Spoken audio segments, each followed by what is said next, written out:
Good morning বন্ধুরা, তোমরা সবাই কেমন আছো? আশা করি সবাই খুব ভালো আছো। আমিও খুব ভালো আছি। তোমাদের বন্ধু আলো বন্ধু মলে নিয়ে চলে এলাম একটা নিউ রেসিপি। এখন হচ্ছে আঙুরের সময়, তো আমি ভাবলাম তোমাদের একটা নতুন রেসিপি আঙুরের চাটনি করে দেখাবো, যেটা খেতে হয় খুবই সুন্দর আর খেতে খুবই ভালো লাগে। তো চলো বন্ধুরা দেখে নিই আঙুরের চাটনি বানানোর জন্য কি কি লাগছে। আর তার আগে বলে দিই, যেসব বন্ধুরা আমার চ্যানেল নতুন এসেছেন তারা এইভাবেই আমাকে ভালোবাসা দিয়ে যাবেন, পাশে থাকবেন। তো চলুন চলে যাওয়া যাক আজকে রেসিপিতে। এই যে আঙুর নিয়ে নিয়েছি, আঙুরগুলোকে ছাড়িয়ে নেব, দিয়ে ধুয়ে পরিষ্কার করে নেব।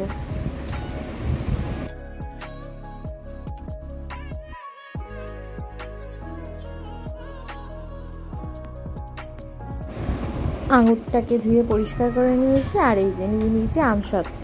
এবার আঙুরগুলোকে মাঝখান দিয়ে মানে লম্বালম্বি রেখে মাঝখান দিয়ে কেটে নেব।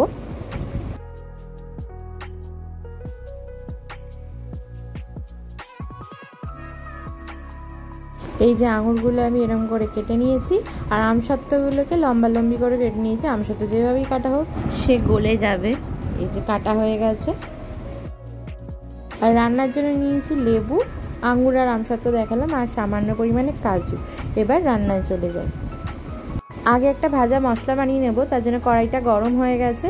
এখন জিরে আর শুকনো লঙ্কা দিয়ে দিচ্ছি। হালকা শুকনো কড়াইয়ে একটু নেড়ে নেবো, দিয়ে মশলাটা গুঁড়ো করে নেবো। এখন কড়াইয়ে দিচ্ছি সর্ষের তেল, দিয়ে দিচ্ছি শুকনো লঙ্কা আর সাদা কালো সর্ষে। একটু আগে ভেজে নিতে হবে। ভাজা হয়ে গেছে। এবার আমি যে আঙুরটা কেটে রেখেছি সেটা দিয়ে দিচ্ছি।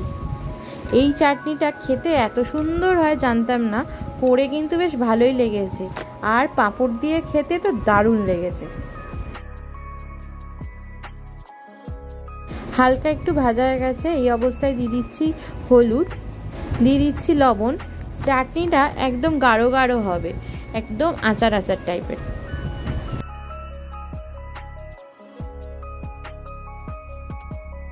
এখন দিয়ে দিচ্ছি চিনি।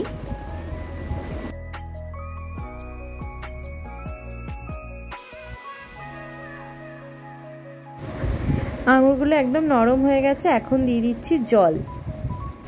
এখন চাটনিটা ভালো করে ফুটবে।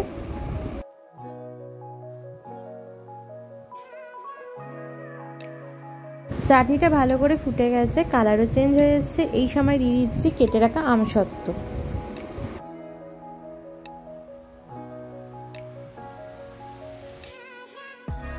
আর দিয়ে দিলাম কাজু। কেউ প্রয়োজন হলে কিশমিশও দিতে পারেন। এটা আঙুরের চাটনি, তাই আমি আর কিশমিশ দিলাম না, কারণ আঙুর ব্যবহার করেছি। কারোর প্রয়োজন হলে কিশমিশও দিতে পারেন।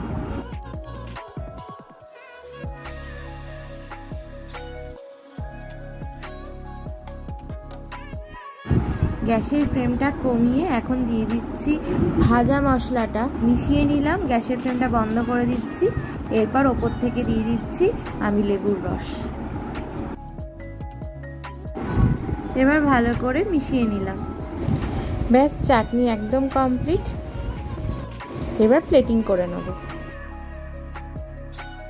তো বন্ধুরা, আজকে তোমাদের আঙুরের সিজনে এই সময় একটা চাটনি করে দেখালাম, যেটা খেতে হয় কিন্তু অসাধারণ। তোমরা কিন্তু এই চাটনিটা নিশ্চয়ই এই সিজনে একবার ট্রাই করো। আর এই চাটনিটাই কিন্তু আমি নববর্ষের থালিতে দেখিয়েছিলাম, তোমাদের সাথে সেটা শেয়ার করব বলেইছিলাম, করেও দিলাম। তো রেসিপিটা কেমন লাগলো নিশ্চয়ই তোমরা জানিও। দেখা হবে নেক্সট ভিডিওতে। ততক্ষণের জন্য সবাইকে শুভরাত্রি। সবাই ভালো থাকবেন, সুস্থ থাকবেন। Good night, tata, bye bye.